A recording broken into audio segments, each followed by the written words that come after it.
There are those in this world that believe that violence is the answer. It is not the answer. May we open ourselves up to the presence of the holy in our midst and to the gathering that is called community. God, eternal source of love, we, your children of many religions, come to you this evening as one spiritual family. We ask that terror and violence be overcome by the power of love and the desire for peace. We have to pray and hope for this country and society of ours because we are sick. We are gravely ill. But we are people of faith.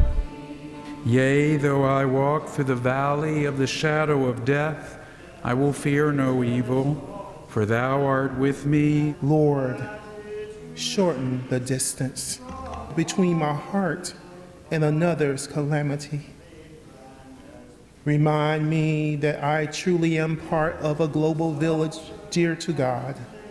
It will take time to find our balance, to grieve if we will make room. Remember, friends, this is the right thing, this ache within our deepest beings.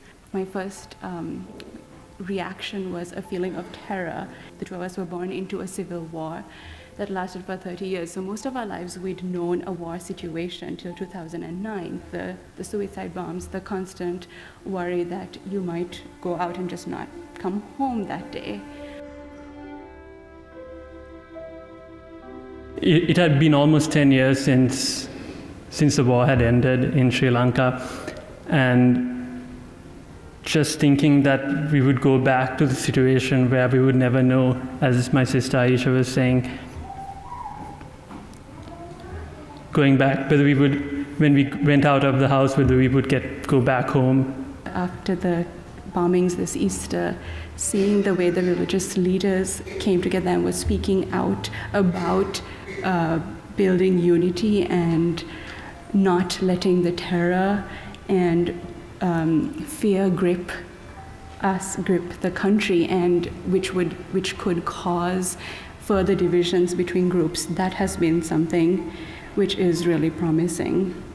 What we are all called to do is to let love in some way, even though it's really difficult, to let love overcome all of these feelings of bitterness and hatred. We certainly stand with you, and I don't even want to say stand with you, I say we stand with us. There's a sense in which that sharpens our resolve.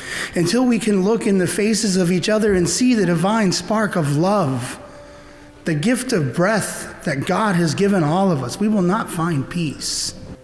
Something in the mystery that allows us to share the burden of pain and fear, and to carry hope born out of love for and with one another, beyond the capacity of words.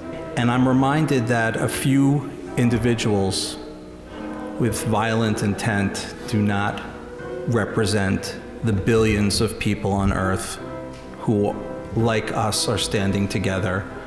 We come together to lament the bodies and houses of worship destroyed as we go out into the world filled with your mercy and goodness to guide us, to be your presence to each and every one, and to show the world your perfect love.